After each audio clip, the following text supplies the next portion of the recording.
Okay. నాతో పాటు అందరూ కూడా ప్రార్థనలు చేయండి.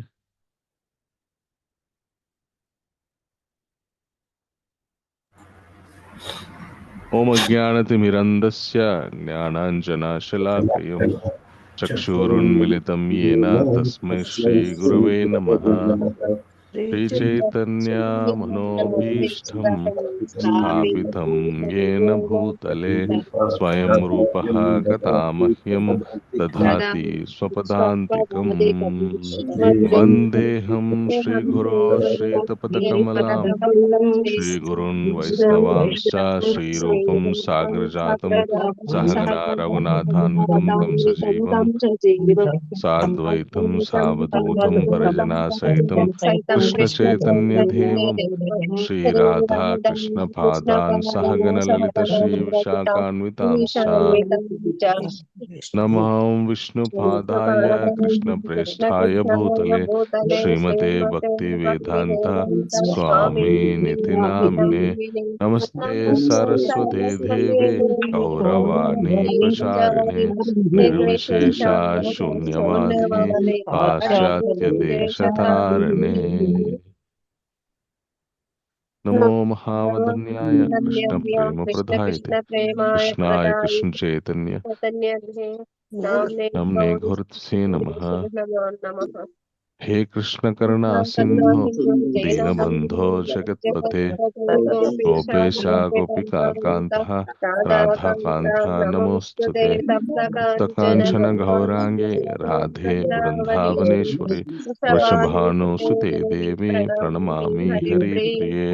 वाञ्छाकल्पतरुभ्यश्च कृपा सिन्धुभ्येव च पतितानां पावनेभ्यो वैष्णवेभ्यो नमो नमः.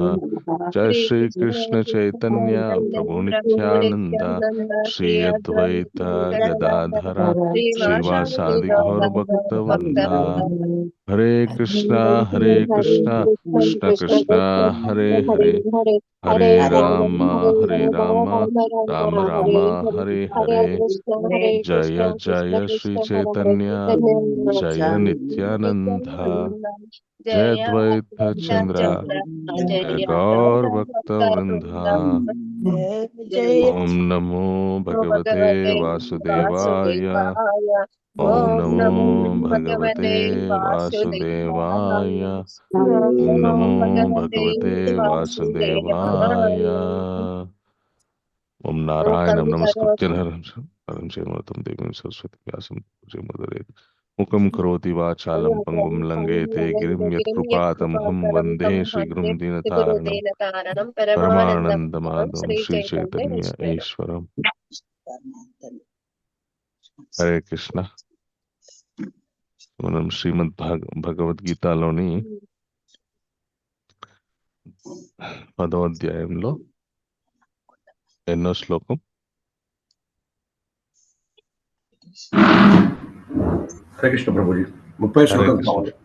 Very good, thank you Prabhu. So విభూతి యోగం అనేటటువంటి 10వ అధ్యాయంలో 30వ శ్లోకం గురించి ఈరోజు చర్చించుకోబోతున్నాము. భగవంతుడు తనకి ఉన్నటువంటి ముఖ్యమైనటువంటి విభూతులు ఏవో అర్జునుడికి చెప్తున్నారనమాట.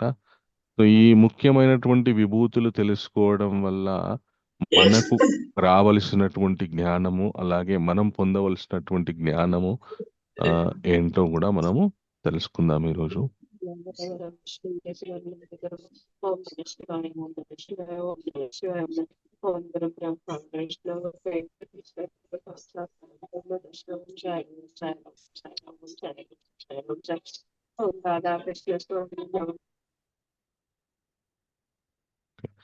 ఎవరెవరైతే వీడియో ఆన్ చేసుకోగలరో దయచేసి వీడియో ఆన్ చేసుకోండి.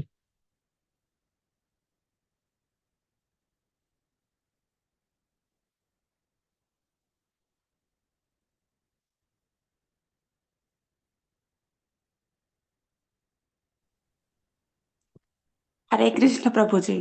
हरे कृष्ण. हरे कृष्ण प्रभु जी. ధన్యవాదాలు. హరే కృష్ణ. నాతో పాటు అందరూ చెప్పండి. ప్రహ్లాదాశ్చాస్మి దైత్యానాం ప్రహ్లాదాశ్చాస్మి దైత్యానాం ప్రహ్లాదశ్చాస్తి దైత్యానాం కాలః కలయతామహం కాలః కాలయ కాలః కలయతామహం మృగాణాం చ మృగేంద్రోహం మృగాణాం చ మృగాణాం చ మృగేంద్రోహం వైనతేయశ్చ పక్షిణాం వైనతేయస్య వైనతేయశ్చ పక్షిణాం. గిరిజారావు మాతాజీ ఇంకొకసారి హరే కృష్ణ. తప్పకుండా తప్పకుండా మళ్ళీ ఇంకోసారి చదువుదాం. ప్రహ్లాదాశ్చాస్మి దైత్యానాం ప్రహ్లాదశ్చాస్మి దైత్యానాం కాలః కలయతామహం కాలః కాలః కాలయ కలయతామహం మృగాణాం చ మృగేంద్రోహం మృగాణాం చ మృగాణాం చ మృగేంద్రోహం వైనతేయశ్చ పక్షిణాం. వైనతేయశ్చ పక్షిణాం. గిరిజారావు మాతాజీ అనువాదం చదవండి. హరే కృష్ణ ప్రభుజీ దండవత్ హరే ప్రణామం. కృష్ణ మాతాజీ దండవత్ ప్రణామం. నేను దైత్యుల్లో ఒక ప్రహ్లాదులను, అనుచువారిలో కాలమును, మృగాలలో సింహమును, పక్షుల్లో గరత్మంతుడను అయి ఉన్నాను. హరే కృష్ణ ప్రభుజీ హరే దండవత్. కృష్ణ దండవత్. Thank you Mataji.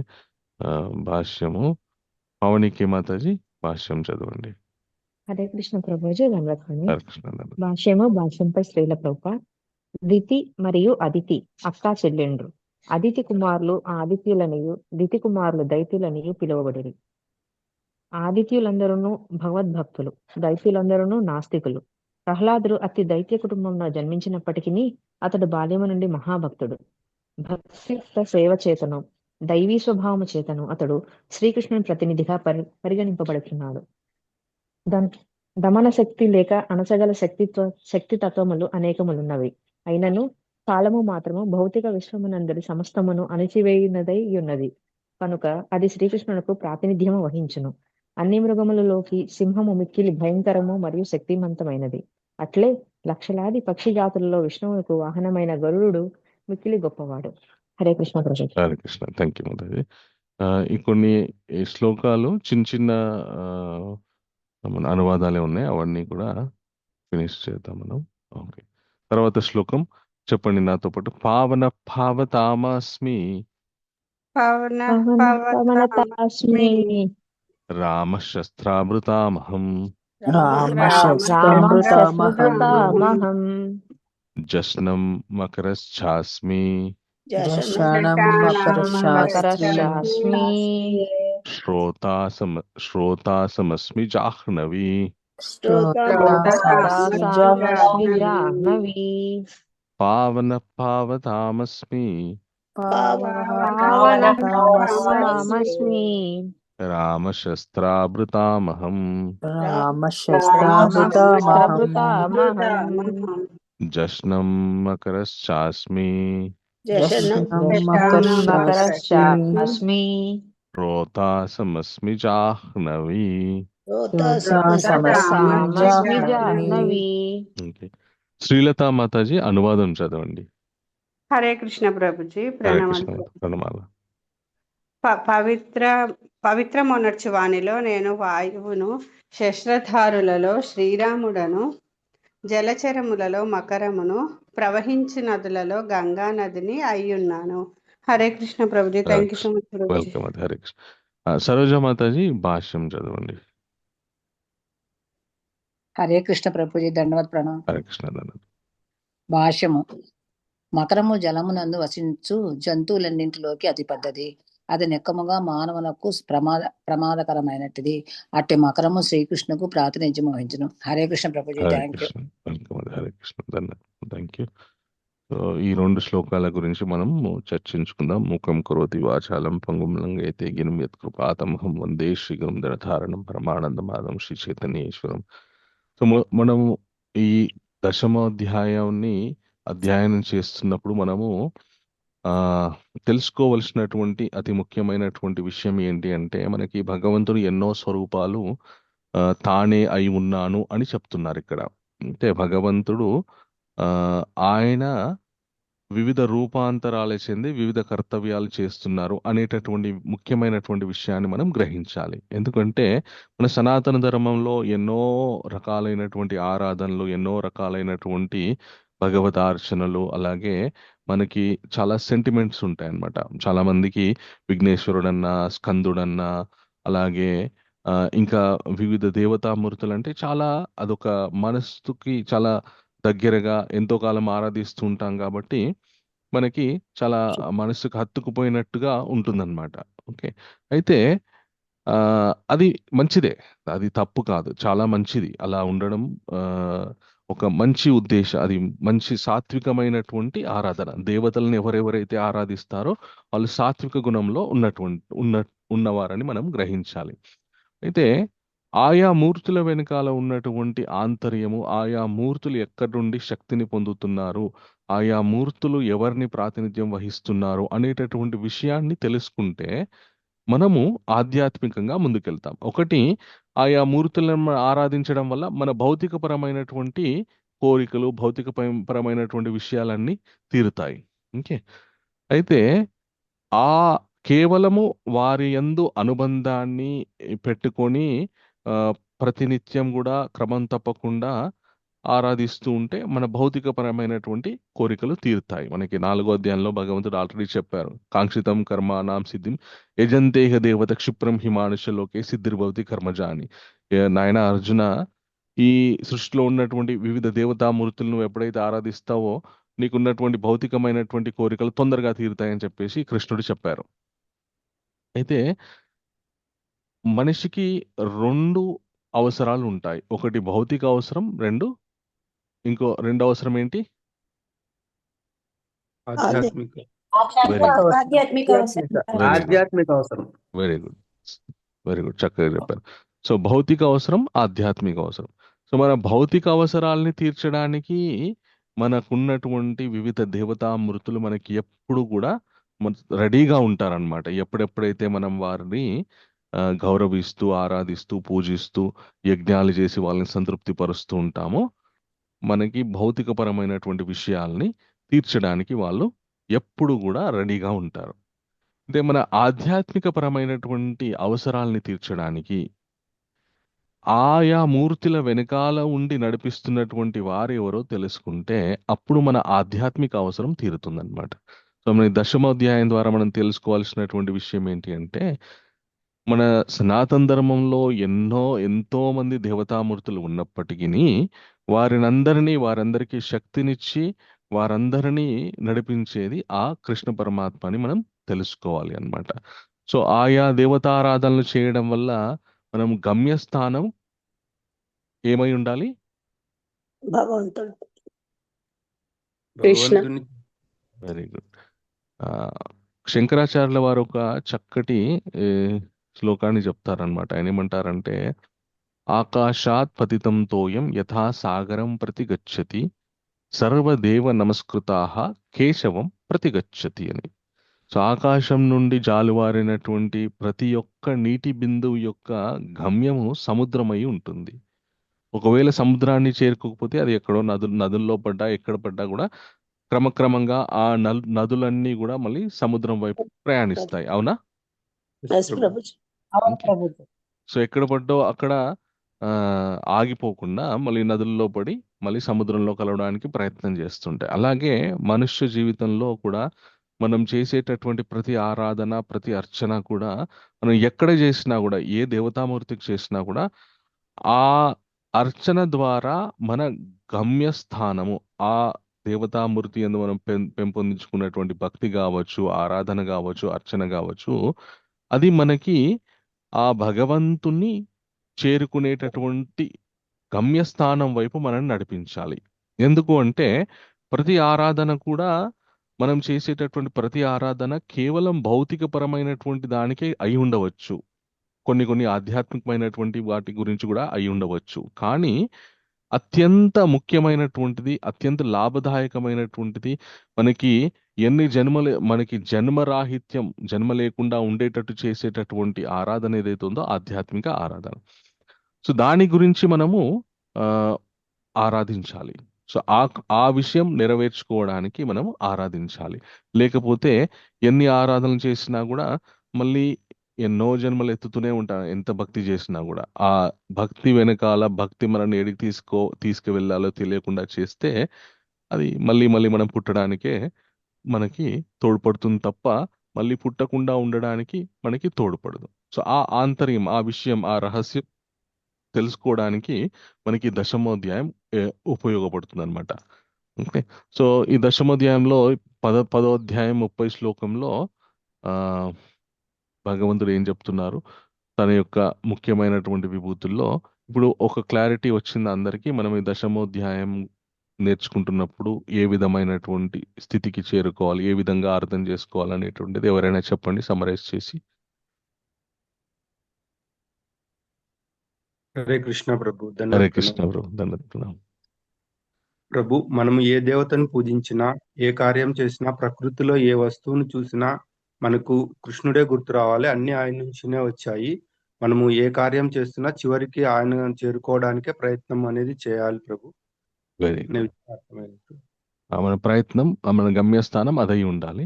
అలాగని చెప్పి ప్రతిదీ కృష్ణుడే కదా అని చెప్పేసి ఎవరిని అంటే వీరు కృష్ణుడి యొక్క ప్రతినిధులు కదా అని చెప్పేసి ఎవరిని కూడా కించపరచకుండా ఉండాలి అన్నమాట. కృష్ణుడి యొక్క ప్రతినిధి అన్నప్పుడు మనం అతడు ఆ గౌరవం అనేటువంటిది అలాగే ఉండాలి. విశ్వవిష్ణు. ఓకే? గౌరవిస్తూ గుర్తించాలి కృష్ణుడి యొక్క ప్రతినిధి అని చెప్పేసి. ఓకే? సో ఈ రోజు మన ఈ శ్లోకాల్లో దైత్యులలో భగవంతుడి యొక్క ప్రతినిధి ఎవరంటే ప్రహ్లాదుడు. అలాగే సమస్తాన్ని కబలించే కాలము భగవంతుడు. అలాగే మృగములో శక్తివంతమైనటువంటి మృగము సింహము. ఆ సింహము ఆయన. ఎక్కడెక్కడ శక్తివంతమైనటువంటి అత్యంత శక్తివంతమైనటువంటి విషయం ఉంటుందో అది కూడా, అదంతా కూడా భగవంతుని యొక్క శక్తి అని మనము అర్థం చేసుకోవాలి. అలాగే వైనతేయశ్చ పక్షిణాం, పక్షులలో పక్షులందరికీ కూడా హెడ్, పక్షులందరినీ కూడా అందరిలో కూడా శ్రేష్టమైనటువంటి పక్షి ఎవరంటే గరుడు, గరుడాల్వార్. అయితే ఈయన గరుడుని యొక్క ఆవిర్భావం చాలా ఆశ్చర్యకరంగా జరిగిందనమాట. ఈయన ఒకసారి కశ్యపముని ఆయన ఒక యజ్ఞం చేయడానికి తలపెట్టారనమాట. తలపెడితే ఆ యజ్ఞానికి కావలసినటువంటి సంహారాలని, ఇప్పుడు కశ్యపుడు తండ్రి, ఎవరికి తండ్రి అంటే దేవతలకి రాక్షసులకి. ఇప్పుడు ఇందాక శిల ప్రోపదలో మనకి భాషల్లో చెప్పారు కదా, కశ్యపుడికి చాలా మంది భార్యలు. ఆయన భార్యల్లో ఇద్దరు భార్యల పేరు అదితి. ఓకే. అదితి యొక్క కుమారులు ఆదిత్యులు, అదితి యొక్క కుమారులు దైత్యులు. ఆదిత్యులు అంటే కేవలం సూర్య భగవానుడి యొక్క 11 ద్వాదశ ఆదిత్యులు మాత్రమే కాదు, ఇంద్రుడు, వరుణుడు, వీళ్ళంతా కూడా దేవతలు ఎవరైతే ఉన్నారో వాళ్ళంతా కూడా ఆదిత్య యొక్క సంతానం. ఇప్పుడు కశ్యపముని తండ్రి గారైనటువంటి కశ్యపముని యజ్ఞం తలపెట్టినప్పుడు కొడుకులు ఆయనకి సహాయం చేయాలి కాబట్టి ఆ యజ్ఞానికి సంబంధించినటువంటి పెద్ద యజ్ఞం చేస్తున్నారని, ఆ యజ్ఞానికి సంబంధించినటువంటి సమిదలు అంటే మనం యజ్ఞంలో వేస్తాం కదా కర్రలు, అవి చిన్న చిన్నవి, అవి తీసుకురమని చెప్పి వాళ్ళ కుమారులందరికీ చెప్పారనమాట. సో ఆయన యజ్ఞానికి సహకరించడానికి ఇంద్రాది దేవతలందరూ కూడా పెద్ద పెద్ద సమిదలు తీసుకొస్తున్నారనమాట. వాళ్ళు తీసుకొస్తుంటే వాలకిల్యులు అని చెప్పేసి చిన్న వాళ్ళు చాలా ఆధ్యాత్మికంగా ఎంతో గొప్ప స్థితిలో ఉన్నటువంటి ఋషులు అనమాట. కానీ వాళ్ళ యొక్క పరిమాణం చాలా చిన్నగా ఉంటుందన్నమాట.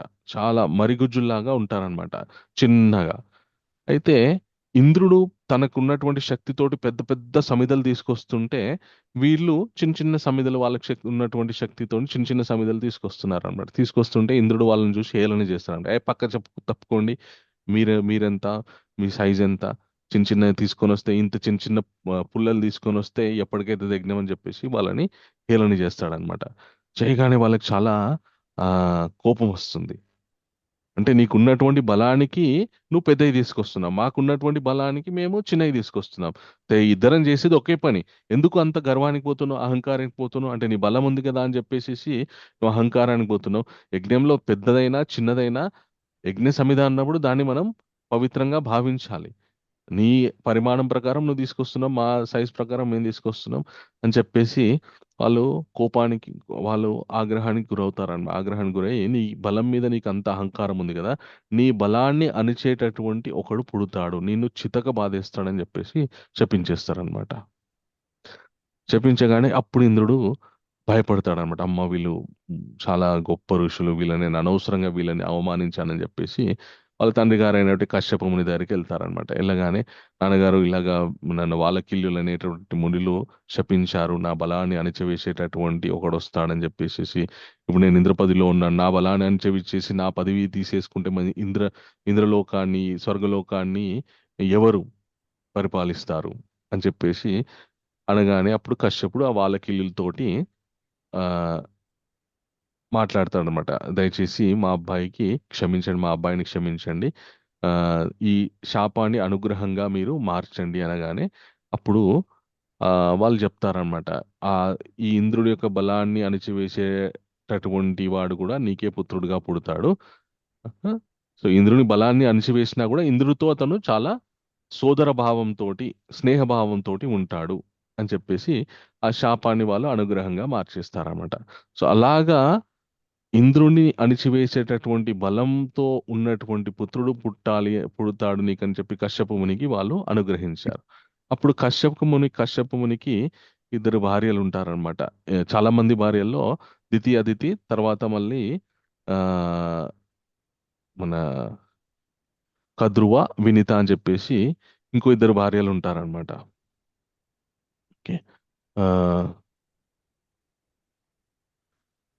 సో ఈ ఇద్దరు భార్యల్లో కద్రువ ఇద్దరు భార్యలు కూడా కశ్యప ముని దగ్గరికి వెళ్ళి మాకు సంతానాన్ని ప్రసాదించండి అని చెప్పి కోరుకుంటే ఆయన మీరు తపస్సు చేసి రండి అంటారు. వాళ్ళు తపస్సు చేసి రాగానే వాళ్ళకి అడుగుతాడనమాట, మీకు ఎంతమంది సంతానం కావాలి అని అడుగుతాడు. కద్రువ ఏమంటుంది, నాకు 1000 మంది సంతానం కావాలి, చాలా శక్తివంతమైనటువంటి 1000 మందికి సంతానం కావాలని చెప్పేసి కోరుకుంటుంది. ఎవరు? కద్రువ.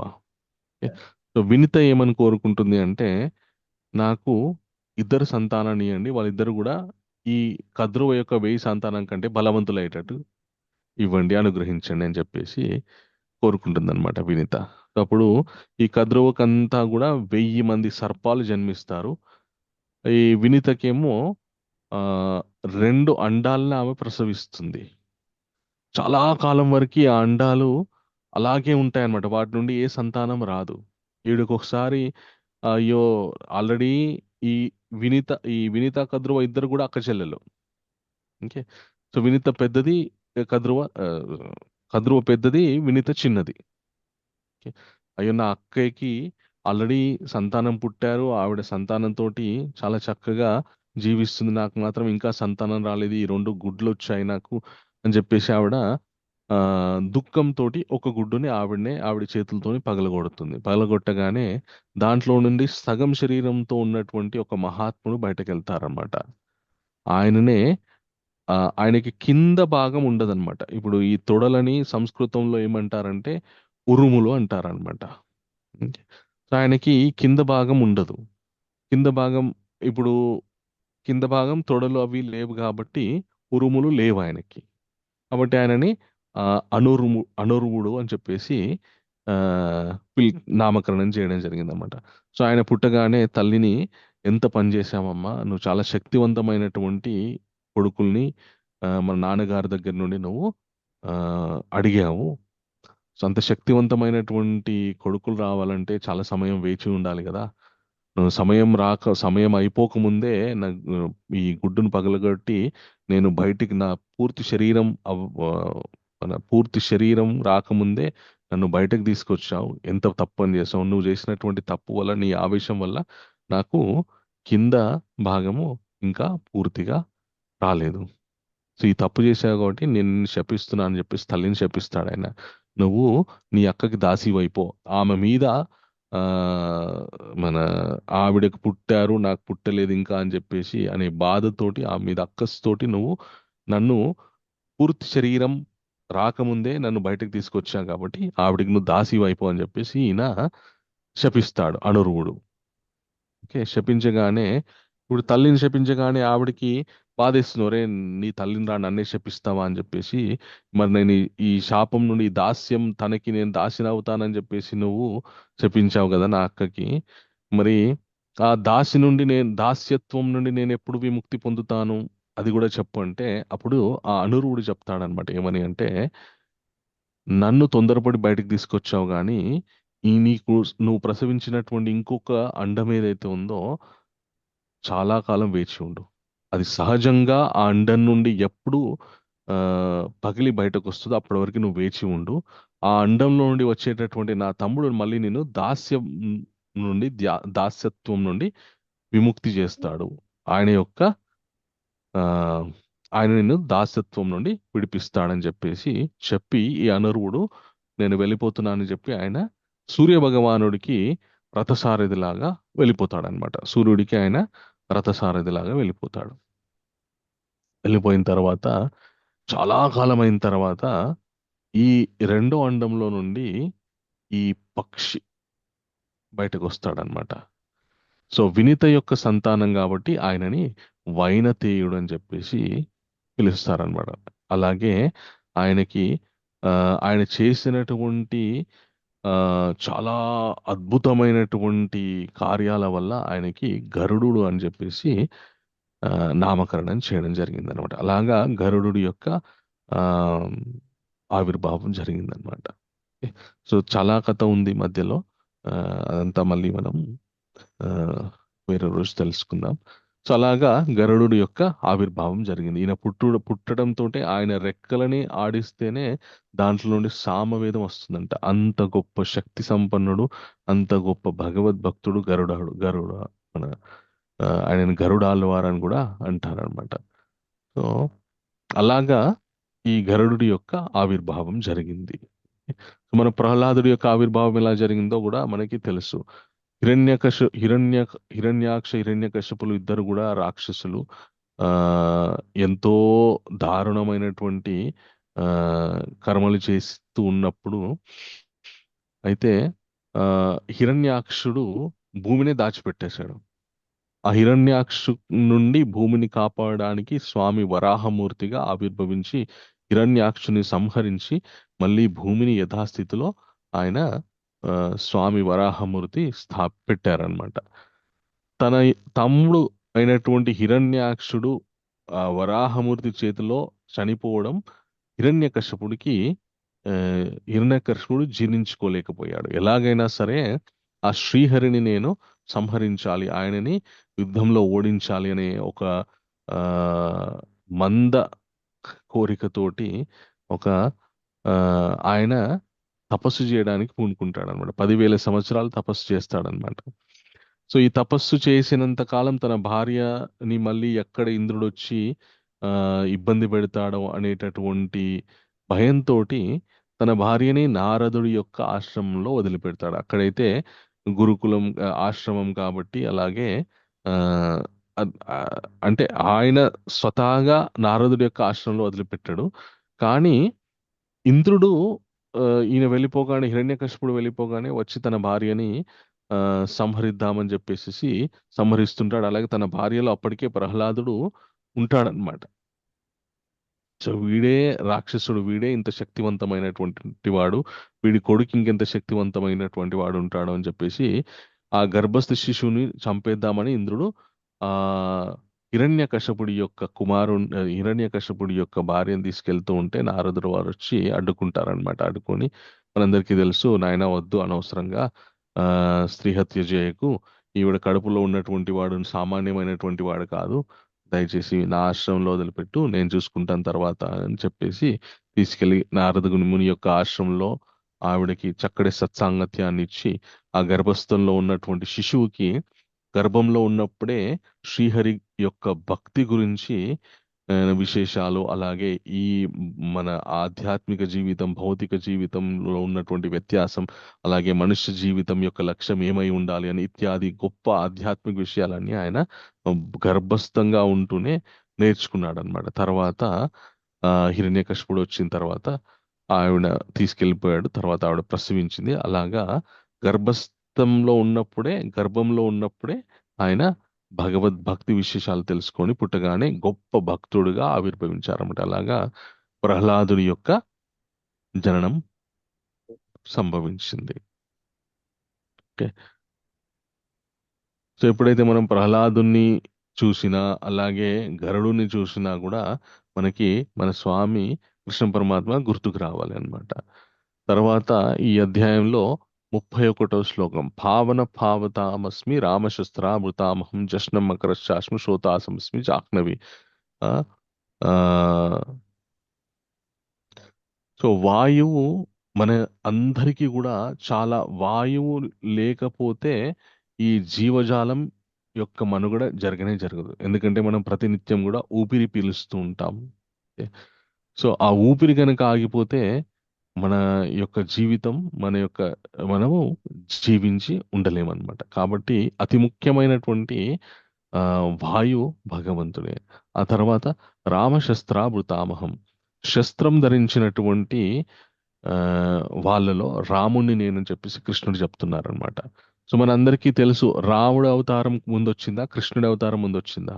ఏ అవతారం ముందు వచ్చింది? రామావతారం. రాముడు అవతారం ఉంది. రాముడు అవతారం. మరి కృష్ణుడు నేనే రాముడిని ఎలా చెప్తున్నారు ఆయన? ఆది దేవుడు కాబట్టి. Okay, very good. అయితే ఇక్కడ మనం ఇంకొక విషయం కూడా అర్థం చేసుకోవాలి. ఇక్కడ భగవంతుడు రామశస్త్రాభృతామహం అన్నారు కదా, ఇక్కడ రాముడు అలాగే పరశురాముడు కూడా భగవంతుడే. ఇద్దరు రాములు. ఓకే, ఒక ఆయనేమో పరశురాముడు, ఇంకొక ఆయనేమో దశరథ రాముడు. వీళ్ళిద్దరు కూడా కృష్ణుడి యొక్క స్వరూపాలే అన్నమాట. అయితే రాముడు అంటే మనకి భగవంతుడు తెలుసు. ఆయన ద్వాపర యుగంలో రాముడిగా వచ్చారు, సత్యయుగంలో నరసింహమూర్తిగా, ఆ, ఇంకా వివిధ అవతారాలు, త్రేతాయుగంలో రాముడిగా, ద్వాపర యుగంలో కృష్ణుడిగా వచ్చారని చెప్పేసి. సో మనకేం తెలుస్తుంది అంటే, మనకేమనుకుంటామంటే భగవంతుడు ఒకటి తర్వాత ఒకటి అవతారం తీసుకొని వస్తారని తెలుసు, అంత మటుకే మనకు తెలుసు. కానీ భగవంతుడు ఎప్పుడు కూడా ఆయన ఆయా రూపాలతోటి ఆయన ఆయా లోకాల్లో ఉంటూ ఉంటారనమాట. సో ఆ సందర్భాన్ని బట్టి ఆ లోకం నుండి ఆ రూపంలో ఉన్నటువంటి స్వామి ఆ రూపంగా విస్తరించినటువంటి ఆ రూపంతో ఆయన వస్తారనమాట. సో కృష్ణుడు గోలోకంలో ఉంటాడు, రాముడు అయోధ్య. మనకి తెలిసింది భౌతిక ప్రపంచం ఈ భూమి మీద ఉన్నటువంటి అయోధ్య నగరం మాత్రమే. కానీ ఆధ్యాత్మిక అయోధ్య నగరం వేరే ఉంటుందన్నమాట. ఓకే. సో ఆయన ఎప్పటికీ అక్కడ అయోధ్య నగరంలో ఉంటారనమాట. తర్వాత పరశురాముడుగా కూడా భగవంతుడు అవతారం స్వీకరించారు. అయితే పరశురాముడి యందు జరిగినటువంటి చిన్న విచిత్రం ఏంటి అంటే, ఆయన పుట్టడం మనుషుల్లాగా పుట్టాడు, కానీ తర్వాత భగవంతుని యొక్క అంశ ఆయనలోకి ప్రవేశించిందనమాట. అలాగా ఆయన కూడా ఒక అవతారం అయిపోయారు పరశురాముడు. ఓకే. సో అది ఆ అలాగా పరశురామ అవతారం వచ్చిందన్నమాట. అది ఆ పరశురామ అవతారం ఆయనలోకి భగవంతుడి యొక్క అంశ ఎలా ప్రవేశించింది అంటే, కానొకప్పుడు ఆయన పరశురాముడి పేరు, ఆయన అసలు పేరు రాముడు, భార్గవ రాముడు. భృగు మహర్షి యొక్క మనవడు కాబట్టి ఆయనకి భృగు మహర్షి యొక్క వంశాన్ని ఏమంటారంటే భార్గవ వంశం అని కూడా అంటారనమాట. ఆ వంశంలో ఆయన జన్మించాడు కాబట్టి ఆయనని భార్గవ రాముడని పిలుస్తూ ఉండేవారు. ఆయన ఒకసారి శివుడికి ఘోర తపస్సు చేస్తారనమాట పరశురాముడు. చేస్తే అప్పుడు శివుడు ప్రత్యక్షమై ఆయనకి ఒక పరుషాన్ని ప్రసాదిస్తారు. శివుడికి మనం మామూలుగా శివుడు ద్విభుజాలతోనే చూస్తాం, కానీ ఆయనకి చతుర్భుజాలు ఉంటాయి అనమాట. ఒక చేతిలో త్రిశూలం, ఒక చేతిలో శంఖం, ఒక చేతిలో పరుషం, గండ్రగొడ్డలి అంటారు, అది పట్టుకొని ఉంటారనమాట. సో పరశురాముడు ఆయన చాలా ఘోర తపస్సు చేస్తే శివుడు ప్రత్యక్షమై శివుడి యొక్క ఆయుధమైనటువంటి ఆ పరుషాన్ని ఆయనకి ఇచ్చారు. అప్పటి నుండి ఆయన పరుషాన్ని ఇచ్చి, ఈ పరుషం ద్వారా నువ్వు ధర్మస్థాపన చేయి, ఎక్కడ ఎవరికైనా ఆపదలు వస్తే నువ్వు ఈ ఆయుధం ద్వారా ఆ ఆపదల నుండి వాళ్ళని బయటపడే అని చెప్పేసి శివుడు ప్రసాదిస్తే అప్పటి నుండి ఆయన ఆ పరుషాన్ని పట్టుకొని తిరుగుతుండారు కాబట్టి ఆయనకి పరశురాముడు అని చెప్పేసి పేరు వచ్చిందనమాట. ఒకానొకప్పుడు దేవతా లోకంని రాక్షసులు ఇబ్బంది పెడుతున్నప్పుడు రాక్షసుల మీద యుద్ధం చేయడానికి పరశురాముడిని శివుడు రమ్మని పిలుస్తారనమాట. పిలువగానే ఆయన అంటారు, నా దగ్గర ఈ శస్త్రం, ఈ పరుషం తప్ప వేరే ఏం లేదు, యుద్ధం చేయాలంటే ధనుర్విద్య తెలిసి ఉండాలి, బాణం సంధించడం తెలిసి ఉండాలి, ఇవన్నీ తెలిసి ఉండాలి కదా. అంటే అప్పుడు శివుడు ఏం చేస్తాడంటే ఆయన యొక్క అనుగ్రహం ద్వారా వెంటనే పరశురాముడికి ని ధనుర్విద్య వచ్చే విధంగా ఆయన్ని అనుగ్రహిస్తాడనమాట. అనుగ్రహించగానే సమస్త ధనుర్విద్య అస్త్రశస్త్రాలు ఏవైతే ఉన్నాయో అవన్నీ కూడా పరశురాముడికి శివుడి యొక్క కృప వల్ల వచ్చేస్తాయి. వచ్చేయగానే అప్పుడు ఆయన ఆ యుద్ధంలో చాలా భయంకరంగా యుద్ధం చేసి రాక్షసులందరినీ ఓడిస్తాడు. ఈయన కూడా చాలా గాయపడతాడు శారీరకంగా. శివుడి దగ్గరకు వచ్చి ఆ, ఇంకా ఆ, ఈయన ఎంత బాగా యుద్ధం చేశారో శివుడు ప్రశంసించి ఈయన శరీరం మొత్తం ఆ గాయాలతో నిండిపోయినటువంటి శరీరాన్ని శివుడు ఒకసారి ఆయన యొక్క స్పర్శ చేత మళ్ళీ ఆ ఇంత పూర్వం యుద్ధం చేయకముందు ఎలా ఉంటుందో ఆ విధంగా ఆయన శరీరం వచ్చేటట్టు ఆయన అనుగ్రహిస్తారనమాట. అంటే శివుడి యొక్క అనుగ్రహము అలాగే శివుడి యొక్క అంశ ఆయనలోకి పరశురామునిలోకి వెళ్ళిపోతుంది. అయితే శివుడి యొక్క అనుగ్రహం దొరకగానే ఆ జీవుడికి ఏం జరుగుతుందంటే ఆ శ్రీహరి మీద భక్తి పెరుగుతుంది అనమాట. ఈ పరశురాముడికి నా కృష్ణుని దర్శనం చేసుకోవాలని కోరిక పుట్టింది ఆయనకి. అప్పటికి ఇంకా సత్యుగమే, ఇంకా త్రేతాయుగం కూడా రాలేదు. కృష్ణుని దర్శనం చేసుకోవాలని చెప్పేసి ఆయనకు కోరిక పుట్టింది. కోరిక పుడితే కృష్ణుని ఎలా దర్శనం చేసుకోవాలి అని ఆయన ఆలోచిస్తున్నప్పుడు ఇంకా శివుడి యొక్క అనుగ్రహం దొరికింది. ఆ శ్రీహరి మీద భక్తి పెరిగింది. ఆయన ఇంకా తన యొక్క ఆశ్రమానికి వెళ్తూ ఉంటే ఆయన ఒక దగ్గర ఆగారనమాట నీళ్లు తాగడానికి, ఒక సరోవరం దగ్గర. అక్కడ 2 జింకలు మాట్లాడుకుంటున్నాయి. ఒక జింక అంటుంది, అమ్మో ఈయన చూస్తే చాలా యోధుడిలాగా ఉన్నాడు, చేతిలో ఆయుధం కూడా ఉంది, మనల్ని సంహరిస్తాడు అని చెప్పేసి ఒక ఆడ జింక అంటుంది. మగ జింక ఏమంటుందంటే లేదు లేదు, ఆయన అంత క్రూరమైనటువంటి వ్యక్తి కాదు, ఆయన పేరు పరశురాముడు, ఆయన చాలా మంచివాడు, మనుషులని సమస్త భూతాల్ని ఆపదల నుండి బయటపడేయటానికి ఆయన ఎప్పుడు ప్రయత్నిస్తూ ఉంటారు, ఆయన వల్ల మనకి ఎలాంటి ఆపద లేదు. కానీ ఆయన ఇప్పుడు ఒక సంకల్పంతోటి ఉన్నారు, అది ఏంటి అంటే కృష్ణుని దర్శనం చేసుకోవాలని. కానీ ఆయనకు తెలియట్లేదు ఏంటి అంటే కృష్ణుని దర్శనం చేసుకోవాలంటే కృష్ణుడి యొక్క కృప దొరకాలంటే మనం ఏం చేయాలి? భక్తి చేయాలి. ఫస్ట్ ఆయన్ని స్మరించాలి, జపించాలి. ఆయన నామాన్ని జపిస్తే అప్పుడు ఆయన యొక్క కృప మనకి దొరుకుతుంది. అప్పుడు ఆ జింక అంటుంది అనమాట, ఈయనకి తెలియట్లేదు కృష్ణుని ప్రసన్నం చేసుకోవాలి, కృష్ణుడి యొక్క దర్శనం చేసుకోవాలి అంటే కృష్ణుణ్ణి జపించాలి, స్మరించాలి. ఆ కృష్ణుని జపించాలి, స్మరించాలంటే ఆ కృష్ణ మంత్ర ఉపదేశం పొందాలి. ఆ ఉపదేశం పొందాలంటే ఆయన అగస్త్యుల వారి దగ్గరికి వెళ్ళాలి. ఆయన అగస్త్యుల వారి ఈయనకి కృష్ణ మంత్రాన్ని ఉపదేశిస్తే అప్పుడు ఈయన జపిస్తే అప్పుడు కృష్ణ దర్శనం అవుతుంది అని ఆ జింక అంటుంది. ఈయన ఆశ్చర్యపోతారు పరశురాముడు, అదేంటి ఈ జింకకి ఇన్ని విషయాలు ఎలా తెలుసు అని చెప్పేసి ఆ జింకని అడిగితే ఆ జింక చెప్తుంది అనమాట, నువ్వెవరు జింక అని అడిగితే ఆ జింక చెప్తుంది, నేను పూర్వజన్మలో నేను ఒక బ్రాహ్మణుడిని, సద్బ్రాహ్మణుని, వేదాలన్నీ కూడా పారాయణ చేశాను. కానీ ఒక రోజు దురదృష్టవశాత్తు నేను అడవిలో వెళ్తున్నప్పుడు ఒక పులి వల్ల నాకు ఆపద సంభవించింది. ఆ పులి నుండి తప్పించుకునే క్రమంలో నేను ఒక బండ మీద పడి చనిపోతున్నాను. ఆ చనిపోయేటప్పుడు నా ముందు ఒక జింక వచ్చింది. దాన్ని చూస్తూ దాన్నే మనసులో పెట్టుకొని చనిపోవడం వల్ల ఈ జింక శరీరం వచ్చింది. కానీ నేను చేసిన సాధన వల్ల నాకు ఇంకా పూర్వజన్మ స్మృతి ఉంది. నేను ఎవరి మనసులో ఏమనుకుంటున్నారో అవన్నీ నేను చదవగలను అంటే ఇప్పుడు ఈ పరశురాముడి జింక ఇద్దరు కలిసి కూడా అగస్త్యముని యొక్క ఆశ్రమానికి వెళ్తారు. వెళ్ళి అగస్త్యముని దగ్గర ఆ కృష్ణ నామాన్ని ఉపదేశం తీసుకొని పరశురాముల వారు కృష్ణనామాన్ని జపిస్తారు. జపించగానే చాలా తీవ్రంగా జపిస్తారు. జపించగానే అప్పుడు కృష్ణుడు ప్రత్యక్షమవుతారు. ప్రత్యక్షం అవ్వగానే ఇంకా భగవంతుడి యొక్క రూపాన్ని చూడగానే చాలా అందంగా ఉంటుంది. భగవంతుని యొక్క రూపం, కృష్ణుడి యొక్క రూపం ఎలా ఉంటుందంటే బర్హాపీడం నటవరవపం కర్ణయో కర్ణికారం, చక్కటి దివ్యమంగళమైనటువంటి ఆ నీలమేఘ శ్యామం రూపంతోటి ఆ మన ఆ ఒక అద్భుతమైనటువంటి నాట్య భంగిమతోటి ఆయన నిల్చొని ఉంటారన్నమాట. చెవులకి చక్కటి మకర కుందనాలు ధరించి ఆయన దర్శనమిస్తారనమాట. బిభ్రద్వాస ఆయన ఎలాంటి వస్త్రాన్ని ధరిస్తారంటే చక్కటి పట్టు పీతాంబరాన్ని ఆయన ధరిస్తారు. ధరించి చేతిలో వేణువుని పట్టుకొని ఆ వేణువుని ఊదుతూ చక్కటి వేణుగానం చేస్తూ ఆయన బృందావనంలో సంచరిస్తూ ఉంటారనమాట. ఆయన యొక్క గుణగణాలు ఎప్పుడు కూడా గోపబాలురు కీర్తిస్తూ ఉంటారు.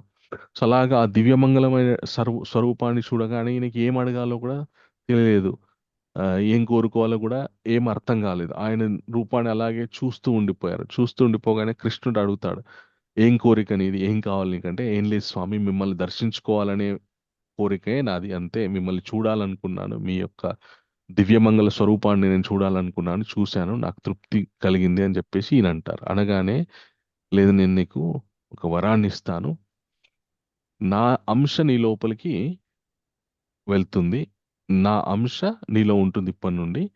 ఒక ధర్మస్థాపన చేయడానికి నేను నిన్ను ఉపయోగించుకుంటాను అని చెప్పేసి ఆ కృష్ణుడి యొక్క అంశ పరశురాముల్లోకి వెళ్తుందన్నమాట.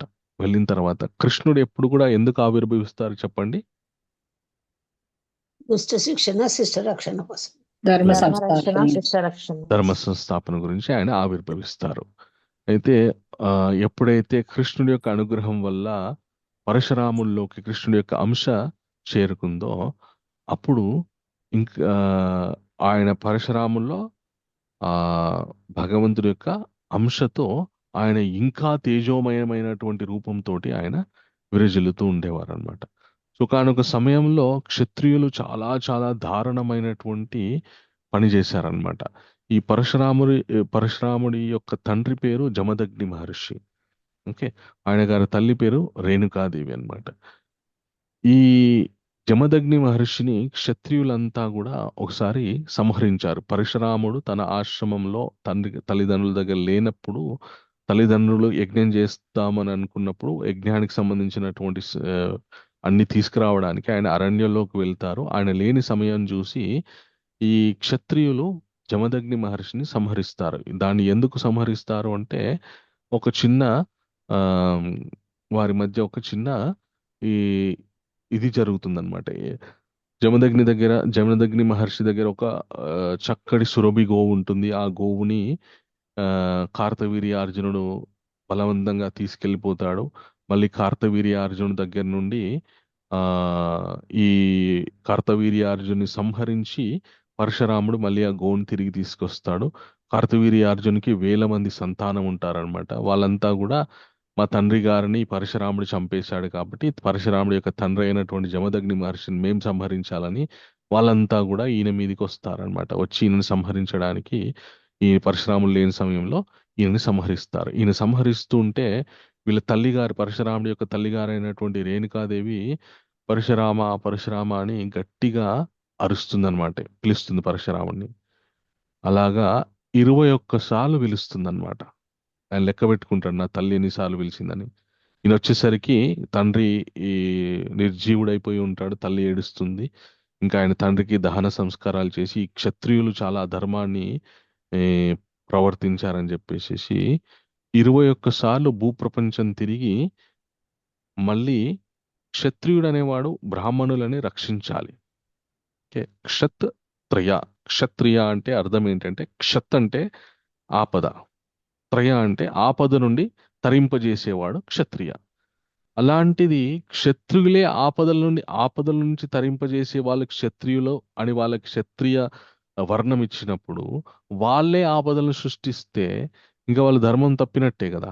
అందుగురించని ఎవరైతే ఈ అధార్మికమైనటువంటి బుద్ధితో ఉన్నారో అప్పటికి భూప్రపంచం మీద ఆ ధార్మికమైనటువంటి బుద్ధితో ఉన్నటువంటి క్షత్రియుల్ని 21 మార్లు ఆయన భూప్రదక్షిణ చేసి అందరి క్షత్రియుల్ని సంహరించారనమాట.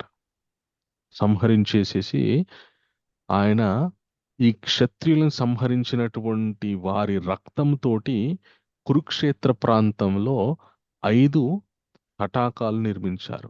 ఆ రక్తంతో వాళ్ళ పితృదేవతలకి ఆయన తర్పణలు ఇచ్చారనమాట.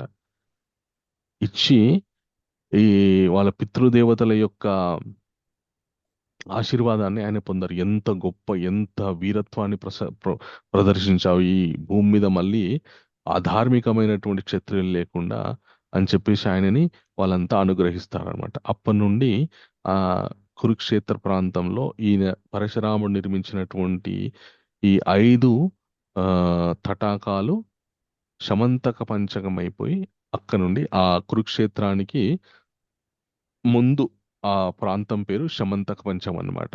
ఆ శమంతక పంచకం అనే ప్రాంతం తర్వాత క్రమంలో కురుమహారాజు యొక్క తపస్సు వల్ల అది కురుక్షేత్రం అయిపోయింది అనమాట.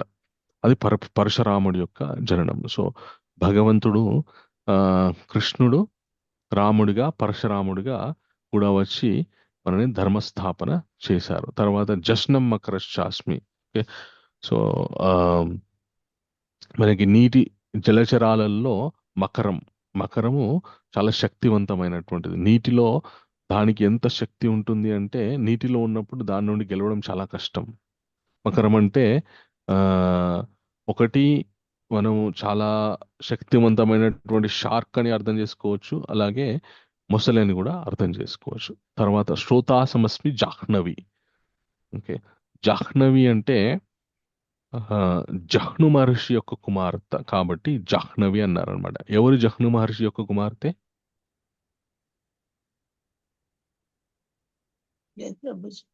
గంగా మాత.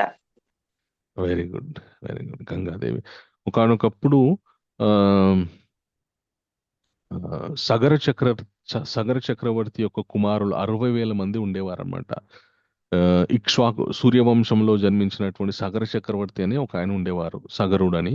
ఆయన పేరు సగరుడు. ఆయన కుమారులు 60,000 మంది ఉండేవారనమాట. సో చాలా వాళ్ళ పేర్లు ఉండేవి కానీ సగరుని యొక్క కుమారులు కాబట్టి వాళ్ళని సగరులు అని చెప్పేసి పిలుస్తుండేవారు. ఈ సగర చక్రవర్తి ఒకసారి ఆయన అశ్వమేధ యజ్ఞం చేద్దామని చెప్పేసి ఆయన తలంచి అశ్వమేధ యజ్ఞం యొక్క రూల్ ఏంటి అంటే ఒక గొప్ప యజ్ఞాన్ని తలపెడతారు. ఒక యాగాశ్వాన్ని తెచ్చి ఆ అశ్వానికి పూజించి ఆ అశ్వాన్ని ప్రతి రాజ్యానికి పంపిస్తారనమాట. అయితే ఏ రాజు అయితే ఆ యజ్ఞం తలపెట్టినటువంటి రాజు యొక్క స్నేహాన్ని, అలాగే ఆ రాజుని గౌరవిస్తారో, అలాగే ఆ రాజుకి తాను సామంతరాజుగా ఉండాలని అనుకుంటారో వాళ్ళందరూ కూడా అశ్వమేధ యాజ్ఞాన్ని అశ్వాన్ని మళ్ళీ చక్కగా గౌరవించి తగినన్ని కానుకలు ఇచ్చేసి పంపిస్తారు. ఎవరైతే ఆ రాజు యొక్క చక్రవర్తిత్వాన్ని ఒప్పుకోరో ఆ రాజులు ఆ యజ్ఞాన్ని తలబెట్టినటువంటి రాజుతోటి యుద్ధం చేస్తారు. యుద్ధం చేసి గెలిస్తే ఆ రాజు గెలిస్తే వీళ్ళు ఆ రాజుకి సామంతులు అవుతారు. గెలవకపోతే ఇంకా ఈ రాజు ఓడిపోయినట్టే, ఓడిపోయినట్టే, ఇంకా యజ్ఞం పరిసమాప్తి అవ్వదన్నమాట. సో ఇలాగా ఈయన అశ్వాన్ని పంపిస్తే చాలా రాజ్యాలకు వెళ్తుంది. ఇంద్రుడు ఏం చేస్తాడంటే ఈ సగర చక్రవర్తి చాలా చాలా శక్తివంతమైనటువంటి రాజర్షి. రాజ పరిపాలన చేస్తూ ఎవరైతే చాలా గొప్ప యజ్ఞయాగాది క్రతువులు ఇవన్నీ చేస్తూ ఉంటారో వాళ్ళని రాజర్షి అని చెప్పేసి బిరుదిస్తారనమాట. సో ఈయన గొప్ప రాజర్షి, ఈయన ఈ అశ్వమేధ యజ్ఞం చేస్తే గనక ఈయనకు చాలా శక్తి వస్తుందని చెప్పేసి ఇంద్రుడు అసూయతోటి ఆ యాగాశ్వాన్ని దొంగలించి కపిలముని యొక్క ఆశ్రమంలో వదిలిపెట్టగానే ఇంకా ఎక్కడుందో అశ్వం తెలియదు. అశ్వం తిరిగి రానంత వరకు యజ్ఞం పరిసమాప్తి అవ్వదు. ఇప్పుడు ఏం చేయాలో అర్థం కాక ఈ సగర చక్రవర్తి తన 60,000 మంది కుమారుల్ని పంపిస్తారు ఆ అశ్వాన్ని వెతకడానికి. ఆ అశ్వాన్ని వెతుకుతూ వాళ్ళు చాలా ఉత్సాహవంతులైనటువంటి వాళ్ళనమాట. వాళ్ళు ఎక్కడుందని వెతుకుతూ భూమిని కూడా తవ్వడం మొదలు పెట్టారనమాట వాళ్ళ గోర్లతోటి. ఓకే, తవ్వుతూ పాతాళంలోకి వెళ్ళారనమాట. ఓకే, సో ఇప్పుడు ఆ సగర చక్రవర్తి యొక్క సగరులు తవ్వినటువంటి ప్రాంతంలో నీళ్లు వచ్చి చేరడం వల్ల అది సాగరం అయిపోయింది అనమాట. అంటే ఇప్పుడు మనకు ఉన్నటువంటి సముద్రం ఏదైతే ఉందో కానొకప్పుడు సగర చక్రవర్తి యొక్క కుమారులు తవ్వినటువంటి ప్రాంతంలో వచ్చి చేరినటువంటి నీళ్ళు అన్నమాట. అవన్నీ కూడా సాగరం, అందుకే దానికి సాగరం అని పేరు వచ్చింది. ఈ సగర చక్రవర్తి కుమారులు కిందకి వెళ్ళి చివరికి కపిలముని ఆశ్రమంలో ఆ యొక్క అశ్వాన్ని చూడడం జరిగింది. జరగగానే అమ్మ మా అశ్వాన్ని మీరు దొంగలిస్తారా అని చెప్పేసి వీళ్ళందరూ కూడా 60,000 మంది అసలు ఏం జరిగిందో తెలుసుకోకుండా ఆ కపిల మహర్షి మీదికి యుద్ధానికి వెళ్ళారనమాట అరుస్తూ. వెళ్ళగానే ఆ, ఆయన తపస్సు చేసుకుంటూ ఉంటున్నారు. ఆయనకి ఆశ్రమం అక్కడ ఎవరు తెచ్చిపెట్టారో కూడా ఆయన చూసుకోలేదు. సో వీళ్ళు ఈ కపిలముని ఆ ఆ వస్తున్నటువంటి ఆయన మీదకి వస్తున్నటువంటి ఆ సగరులని చూసి ఒక్కసారి ఆయన హుంకారం చేశారనమాట. ఎవరు మీరు అని చెప్పేసి అనగానే వాళ్ళంతా కూడా కాలిపోయి బూడిద కుప్పలైపోయి పడిపోయారనమాట. ఆయన తీవ్రమైనటువంటి తపస్సు నుండి తేరుకొని ఆ తపశ్శక్తితో ఒక్కసారి వాళ్ళని చూసి హుంకారం చేసేసరికి వాళ్ళంతా కూడా బూడిద కుప్పలైపోయి పడిపోయారు. ఇప్పుడు ఒక మనిషి చనిపోతే ఆయనకి దహన సంస్కారాలు తగినటువంటి శ్రాద్ధ కర్మలు ఇవన్నీ చెయ్యాలి. చేయకపోతే వాళ్ళకి ఉత్తమ గతులు దక్కవు. ఇప్పుడు ఈ 60,000 మంది బూడిద కుప్పలు ఇలాగే పడిపోయి ఉన్నారు. ఇప్పుడు వీళ్ళని ఎవరు ఉద్ధరించాలి అని కొందరు ప్రయత్నిస్తారు. వాళ్ళ వంశస్థులే కొందరు ప్రయత్నిస్తారు కానీ వారి వల్ల కాదు. వీళ్ళని గనక ఉద్ధరించాలి అంటే ఆకాశంలో ఉన్నటువంటి ఆకాశగంగ, విష్ణు పాదాల దగ్గర ఉన్నటువంటి ఆకాశగంగని భూమి మీదకి ఆకాశ గంగతోటి వీళ్ళకి తర్పణాలు ఇస్తేనే వీళ్ళు తరిస్తారు అని చెప్పేసి చెప్తారన్నమాట. సో అంత ప్రయత్నం ఎవరు చేయరు. కానీ ఆ సూర్యవంశంలో భగీరథుడు అని చెప్పేసి ఒక మహారాజు ఉంటారు. ఆయన ఎలాగైనా తన పూర్వీకులను తరింపజేయాలని చెప్పేసి కఠోరమైనటువంటి తపస్సు చేస్తాడనమాట. చేయగానే ఆ భగవంతుడు ప్రత్యక్షమవుతాడు. ఏం కావాలి అంటే మా పితృలను తరింపజేయడానికి నాకు ఆకాశ గంగ కావాలి అంటే గంగ యొక్క వేగం చాలా చాలా శక్తివంతంగా ఉంటుంది. ఆ గంగ భూమి మీద పడాలి అంటే ఆ గంగ ఆకాశం నుండి భూమి మీద పడితే భూమి తట్టుకోలేదు. కాబట్టి ఆ గంగని వహించేటటువంటి శక్తి ఉన్నటువంటి వాళ్ళ గురించి నువ్వు తపస్సు చేయి. ఎందుకంటే ఆకాశం నుండి వస్తే మళ్ళీ దాన్ని వహించాలి, పట్టుకొని ఆ ఆ వేగాన్ని ఆపి భూమి ఎంత వేగాన్ని తట్టుకుంటుందో అంత వేగంతో మాత్రమే తగ్గించి భూమి మీదకి ప్రవహించే విధంగా ఆ చెయ్యాలి అని చెప్తారన్నమాట. చెప్పగానే ఇప్పుడు ఆ భగీరథుడు ఎవరు ఆ గంగని వహించగలుగుతారని చెప్పేసి తెలుసుకొని పరమశివుడు అయితే ఆయన వహించగలడని చెప్పేసి పరమశివుడు గురించి ఆయన తపస్సు చేస్తారు. తపస్సు చేయగానే శివుడు ప్రసన్నమవుతారు. ప్రసన్నమవగానే ఏంటి కోరిక అంటే చెప్తారు, ఇట్లా నా ఆకాశగంగ కావాలి మాకు, ఎందుకంటే మా పితృదేవతల్ని తరింపజేయాలి. ఆ గంగ ఆకాశం నుండి భూమి మీదకి దిగి వస్తే ఆ వేగం భూమి తట్టుకోలేదు కాబట్టి మీరు గంగని వహించాలి అని కోరుకుంటాడు. కోరుకోగానే శివుడు ఆయనకి ఆ వరం ఇస్తాడు. వరం ఇయ్యగానే శివుడు ఇంకా తన జటాజూటాలన్నీ కూడా ఇలాగా పెట్టేస్తాడు అనమాట. పెట్టేసి గంగని రమ్మని అంటాడు. ఇంకా గంగని రమ్మంటే గంగ నవ్వుకుంటుంది అనమాట. ఈయనేంటి నా వేగాన్ని ఈడ తట్టుకుంటాడని చెప్పేసి ఇక గంగ ఆకాశం నుండి పడుతుంటే శివుడు తన జటాజూటంలో బంధించేసేస్తాడు అనమాట. ఆవిడ ఆశ్చర్యపోతుంది, అమ్మ ఇంత శక్తి ఆయనకని చెప్పేసి. ఇంక అప్పటి నుండే ఆవిడ శివుడి యొక్క జటాజూటంలో నివాసం చేస్తుందన్నమాట. ఇప్పుడు భగీరథుడు, స్వామి మొత్తం మీరే బంధిస్తే ఎలాగా, దయచేసి మాకు కొంత వదిలిపెట్టండి అంటే ఇంకా గంగ శివుడు కైలాస పర్వతం దగ్గర ఉంటారు కాబట్టి, కైలాస పర్వతంలో ఉంటారు కాబట్టి ఆ కైలాస పర్వతం హిమాలయ ప్రాంతాల్లో ఆయన యొక్క జటాజూటం నుండి ఒక చిన్న పాయని వదిలిపెడతారన్నమాట. అలాగ శివుడి యొక్క విష్ణు పాదాలను తాకి శివుడి యొక్క శిరస్సును వహించి ఆయన శిరస్సు నుండి గంగ ఆవిర్భవిస్తుంది అనమాట. ఆ గంగ కూడా చాలా వేగంగా వస్తుందన్నమాట. ఈ భగీరథుడు వెనకాల వస్తూ వస్తూ వస్తూ ఉంటే ఆ వేగంతో వస్తుంటే మార్గమధ్యంలో జహ్ను మహర్షి అని ఆశ్రమం ఉంటుంది. జహ్ను మహర్షి అని ఒక గొప్ప మహర్షి ఉంటారు. ఆయన ఆశ్రమం ఉంటుందన్నమాట. ఆయన ఆశ్రమం మొత్తం ముంచేస్తుంది ఆ వరదతోటి గంగ. ముంచేయగానే ఆయన నా ఆశ్రమాన్ని ముంచేస్తావా అని చెప్పేసి మనము మామూలుగా పూజ చేసేటప్పుడు ఆచమనం చేతిలో నీళ్ళు తీసుకొని ఆచమనం చేస్తాం కదా ఆచమనీయం. సో అలాగా ఆయన గంగని మొత్తం ఆచమనీయం చేసేస్తారనమాట. చేయగానే ఈ భగీరథుడు ఇప్పటిదాకా నా వెనకాలే వచ్చింది కదా గంగ, ఏమైంది అని వెనక్కి చూస్తే ఒక్క నీటి చుక్క కూడా ఉండదన్నమాట.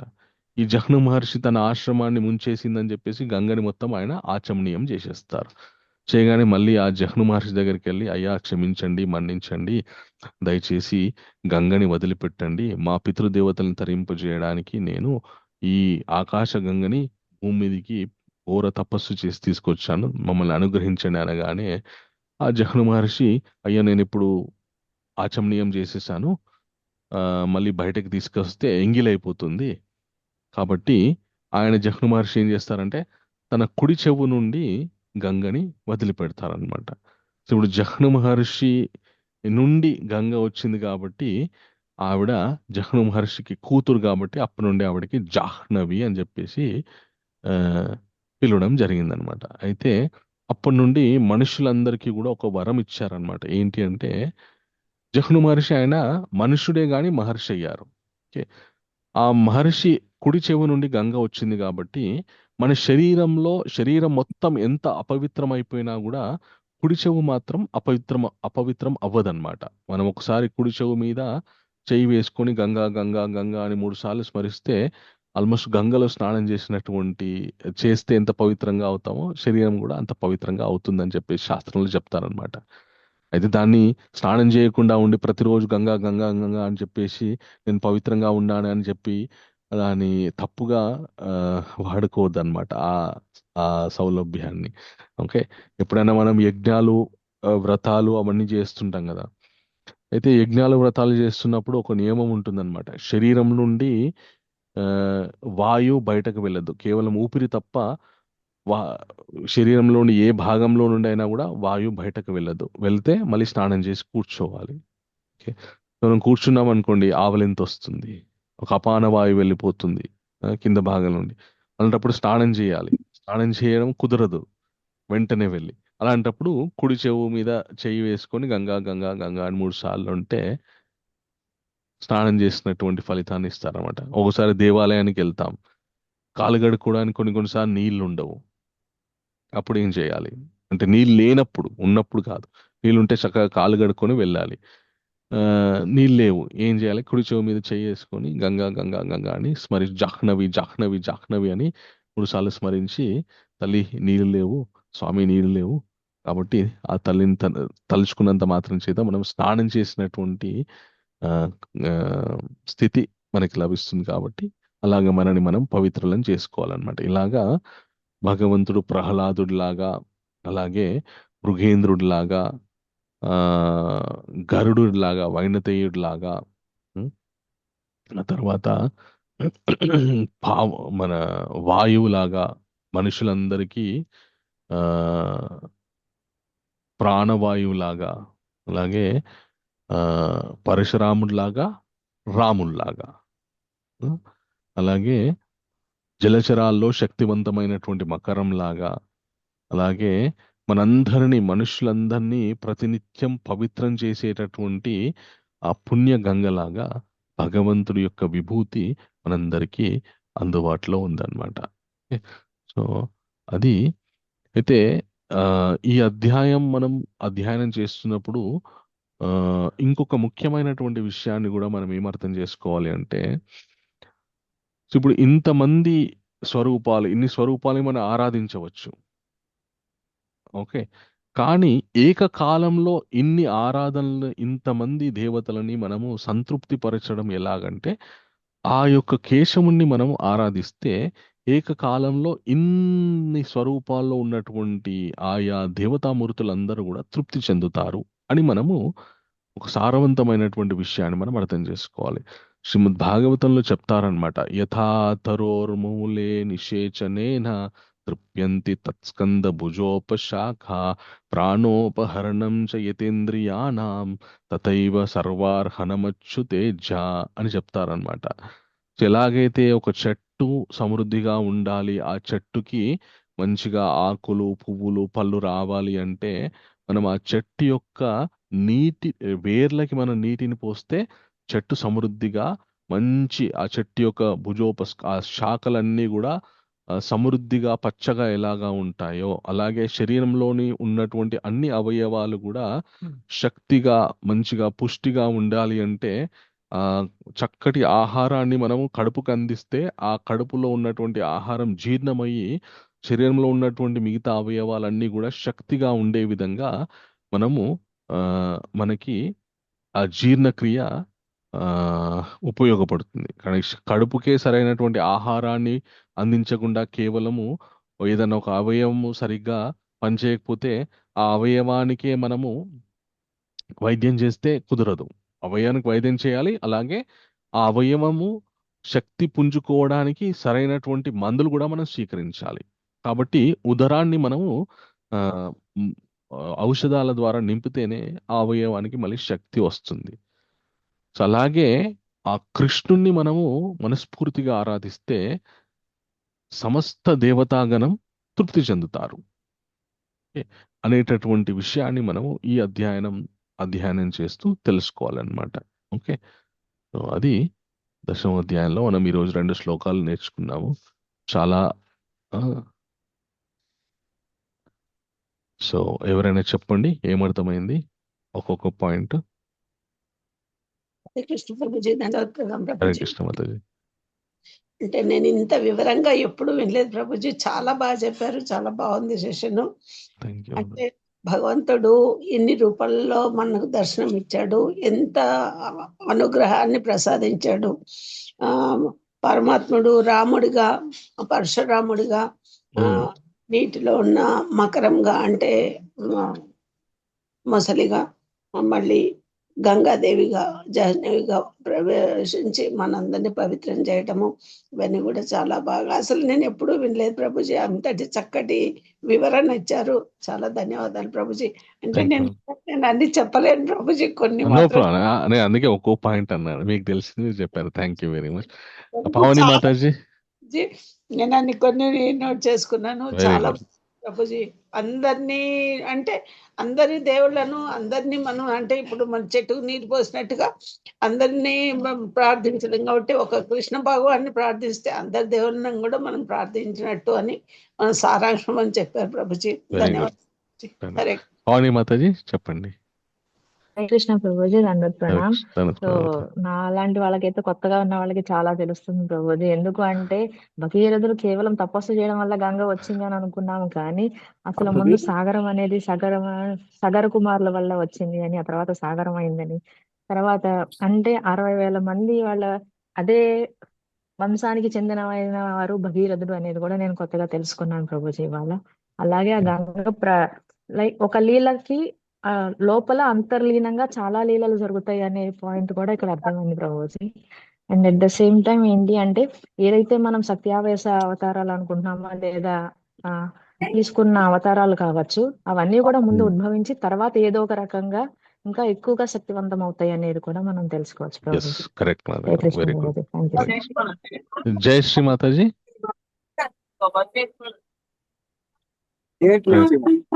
ప్యాసింజరా ప్రభుజీ హరే దండవత్ కృష్ణ. ప్రణామ్. దండవత్ ప్రణామాలు. ఎవరు నేర్చేయమంటారు? అదే కుడి చెవు అని అన్నారు కదా ప్రభుజీ, అది మరొక్కసారి చెప్తారు. ఏంటి మాతాజీ? అదే గుడికి వెళ్ళినప్పుడు వాటర్ జాహ్నవి, లేకుంటే జ్యోత్స్న మహర్షి. ఆహా, అచ్చా అచ్చా. కుడి చెవు మీద చేయి వేసుకుని జాహ్నవి జాహ్నవి జాహ్నవి అని 3 సార్లు స్మరిస్తే ఆల్మోస్ట్ గంగలో స్నానం చేసినట్టు అవుతుందన్నమాట. అంటే నీళ్లు లేనప్పుడు మాత్రమే, నీళ్ళు ఓకే. ఉండా కూడా బద్ధకంతో జాహ్నవి జాహ్నవి అంటే అది వర్తించదు. అదే ఒక్కొక్కసారి ఉండవు కదా ప్రభుజీ ఆ, కొన్ని ఆలయాలలో. అవునవును. ఓకే. ప్రభుజీ నాకు నెట్ పోయింది ప్రభుజీ. ఈరోజు సమ్మరీ చెప్పరా, రాసుకుంటాను ప్రభుజీ. ఓ తప్పకుండా మాతాజీ. భువనేష్, మన క్లాస్ ఎట్లాగో వస్తుంది కదా మాతాజీ, మళ్ళీ లింక్ వస్తుంది కదా. వస్తుంది, అది రేపు లేటుగా వస్తుంది మాతాజీ. ప్రభుజీ ఈ రోజు మళ్ళా మాకు స్మరణలో ఏం విన్నారు, ఏం నేర్చుకున్నారు అని రాయమంటారు కదా. తప్పకుండా. జైని శ్రీనివాస్ గుప్తా ప్రభు. హరే కృష్ణ ప్రభు. దండవత్ హరే ప్రణామ్. కృష్ణ ప్రభు చెప్తారు సమ్మరి. సమ్మరి చెప్పలేక ప్రభు. అయితే ఒక డౌట్ ఏంటంటే, మీరు ఆ, ఇందాక గంగా మాతాజీ మనకు అవైలబుల్ లేనప్పుడు చెవి పెట్టుకొని జాహ్నవేనం అన్నారు కదా. అవును. ఇప్పుడు మనం ఏదైనా దూర ప్రయాణంలో బస్సులలో వెళ్తుంటాం ప్రభు, కాళ్ళు కడుక్కోవడానికి మనం సంప్రోక్షణ చేసుకోవడానికి నీళ్లు ఉండవు కదా, అట్లాంటప్పుడు అవును. కూడా ఇది జపం చేసుకోవడానికి వర్తిస్తుందా ప్రభు? ఎస్ ప్రభు, మన కుడి చెవి ఎప్పుడు కూడా పవిత్రంగా ఉంటుంది అనమాట ప్రభు ధన్యవాదాలు ప్రభు. హరే కృష్ణ. హరే కృష్ణ. హరే మంచి కృష్ణ. విషయాన్ని చెప్పారు ప్రభుజీ. హరి హరి బోల్ ప్రభుజీ. మాకు సందేహంగా ఉండేది జర్నీలో అదే చెయ్యి చేసుకోవడానికి, సంప్రోక్షణ చేసుకోవడానికి. Okay okay. Thank you Prabhuji. Hari Hare boll. Krishna. Hare Krishna. So Bhuvaneswari Mataji ఈ రోజు క్లాస్ సమ్మరీ అడుగుతున్నారు, ఎవరు చెప్తారు?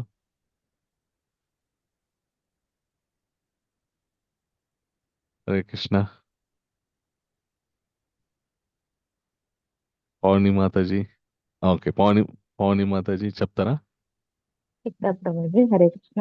ప్రణామం చెప్పండి. ప్రభుజీ. సో ఇవాళ మనం చూసింది 10.30 అండ్ 10.31 ప్రభుజీ. సో 10.30లో మనము యాక్చువల్ గా రాక్షసుల్లో ప్రహ్లాదుని యొక్క జననం ఎలా జరిగింది, అలాగే ఎగ్జాంపుల్ ప్రహ్లాదుడు ఒకటి చూసాము, గరుడు వాళ్ళది చూసాము.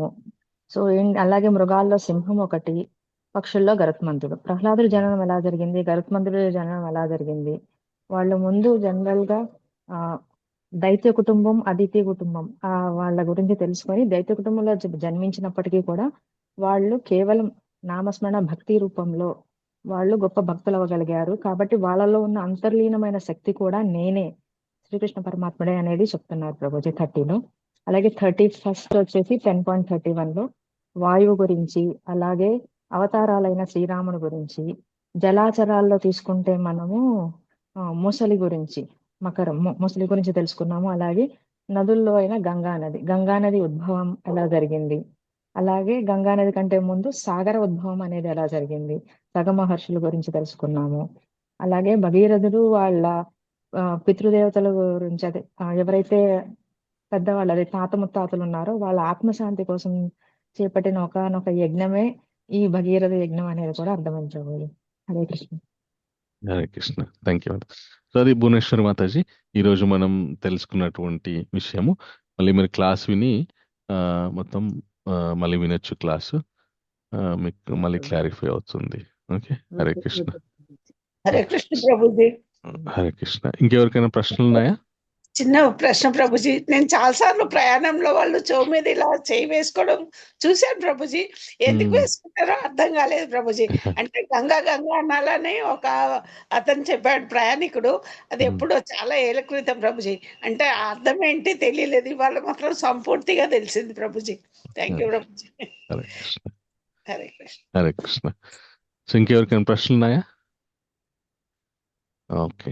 ప్రభుజీ మీరు చెప్పినటువంటి కథలన్నీ ఏ గ్రంథంలో ఉంటాయి ప్రభుజీ? ఇప్పుడు నేను ఈ భగీరథుడి యొక్క కథ జాహ్నవి ఎలా ఆవిర్భవించింది చెప్పాను కదా, రామాయణంలో ఉంటుంది. అలాగే ఇంకా మన పరశురాముడి గురించి చెప్పాను కదా, ఆ పరశురాముడి గురించినటువంటి విశేషాలు మహాభారతంలో ఉంటాయి. ఇంకా ఏం చెప్పుకున్నాం మనం? ప్రహ్లాదుడి జన్మం, ఆ ప్రహ్లాదుడి జన్మ గురించి, మనకి ప్రహ్లాదుడి జన్మ గురించి భాగవతంలో ఉంటుంది. అలాగే గరుడు యొక్క జన్మ గురించి కూడా మహాభారతంలో ఉంటుంది. వాళ్ళకి బ్రహ్మాండ పురాణంలో ఉంది ప్రభుజీ. మహాభారతంలో కూడా వాళ్ళకి మహాభారతంలో కూడా ఉంటుంది. అంటే మొత్తం పదం మొదలుకుంటా అంత